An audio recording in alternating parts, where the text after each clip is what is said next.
اس وقت میرے والد صاحب بھی پیدا نہیں ہوئے تھے. وہ تو پڑھتا تو ہے نہیں, تو سیکنڈ کی میں آگے. پہلا جو چھپا تھا اس پہ نور جہاں کی فوٹو تھی. سنتے تھے رفیع کو, لتا کو. 69 میں آ کے کشور کمار مشہور ہوا. آپ بس 3 دن کے لیے گئے, پھر آگے چلے کا آپ کا بن گیا, پھر 4 مہینے کا بن گیا, لیکن اس دوران آپ کی ایک مووی رہ گئی تھی. ایک یاد ہے, گھر آیا میرا پردیسی.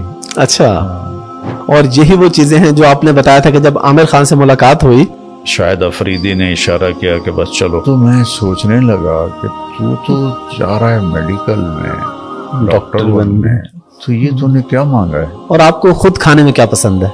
لیکن وہ مجھے دیکھ کے چھوڑ دیتے تھے. اچھا. خانہ کعبہ میں تو ایک ہیبت تھی. سکھوں کا ایک گروپ گزرا, عورتیں مرد, وہ ایسے گزرتے گزرتے انہوں نے ایسے مجھے دیکھا تو کہنے لگے طارق جمیل صاحب. میں کہا جی. مجھے دیکھ کر کہنے لگا آج رب دا دیدار ہو گیا. سوئٹزرلینڈ خاص طور پہ بہت خوبصورت ہے. یہاں پہ آپ پھر فیصل آباد کیوں شفٹ ہوئے؟ اپنی فیملی میں مجھے کسی نے رشتہ نہیں دیا. تھے رشتے لیکن ان کا مولوی بن گیا. سسرالی معاشرہ بڑا ظالم ہے. پاکستان میں طلاق کی سب سے بڑی وجہ آپ کیا دیکھتے ہیں؟ آپ کے پاس مختلف لوگ آتے ہوں گے, اپنے وجوہات بتاتے ہوں گے, سب سے بڑی وجہ آپ کو گھر اجڑنے کی کیا لگتی ہے؟ ایک چوکیدار نے کہا باہر ایک لڑکی رو رہی آپ سے ملنا چاہتی, اور ابھی آسٹریلیا کے لیے جا رہا ہوں میں. وسدے ہاسے تو وسدے ناسے, تڑی جھوک دے آسے پاسے, تیری چوک دے آسے سکو نفس پلیت پلیت کتا اساں ذات پلیت نہ ہاسے. السلام علیکم جی, حافظ احمد پوڈ کاسٹ میں خوش آمدید. اور آج میری خوش قسمتی ہے کہ میں ایک بہت بڑی پوڈ کاسٹ کرنے جا رہا ہوں. میرے ساتھ بہت بڑی شخصیت موجود ہیں جن کے لیے میرے پاس الفاظ نہیں ہے, نہ تعارف کروانے کے نہ شکریہ ادا کرنے کے. تو سادہ الفاظ میں میرے ساتھ موجود ہیں جناب مولانا طارق جمیل صاحب. مولانا صاحب thank you very much for your time.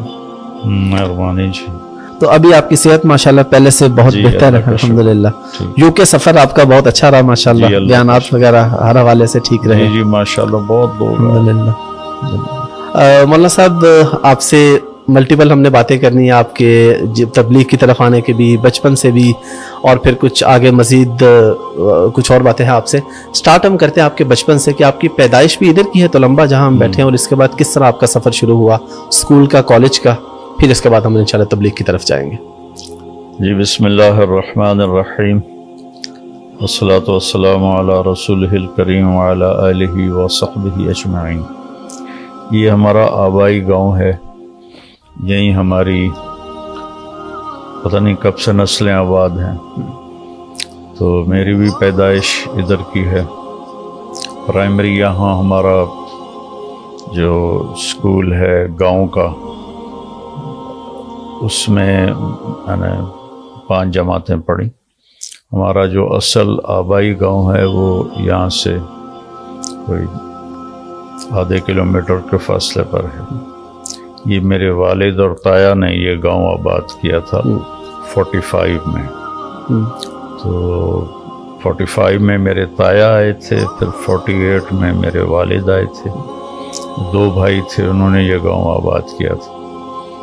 تو اسکول اس پرانے گاؤں میں تھا. تو میرے تایا کے تیسرے نمبر والے بیٹے وہ سینٹرل ماڈل اسکول سے انہوں نے میٹرک کیا تھا. اچھا. اور وہ گورنمنٹ کالج میں ان کا ایڈمیشن ہو گیا تھا. تو والد صاحب کو شوق تھا مجھے ڈاکٹر بنانے کا. تو پھر انہوں نے ٹرائی کی سینٹرل ماڈل اسکول میں میرے داخلے کی. اس وقت یہ پنجاب کے بہترین اسکولوں میں تھا سینٹرل ماڈل. جی بالکل. تو میرا وہاں انٹری ٹیسٹ ہوا. جین بٹ صاحب ہوتے تھے رحمت اللہ علیہ, وہ بہت اسٹرکٹ تھے, میرٹ پہ لیتے تھے, سفارش قبول نہیں کرتے تھے. میں اس پرائمری اسکول سے سینٹرل ماڈل ٹیسٹ کو کلیئر کر گیا, پتہ نہیں. اچھا, یعنی پڑھنے کا شوق وغیرہ تو آپ کو نہیں تھا شروع سے نہیں تھا. جی جی بالکل. مجھے نہیں سمجھ میں آیا کہ میں نے وہ کیسے کلیئر کر لیا. تو فہرست میں لسٹ جب لگی تو اس میں میرا بھی نام تھا. تو اس طرح میرا وہاں ایڈمیشن ہو گیا.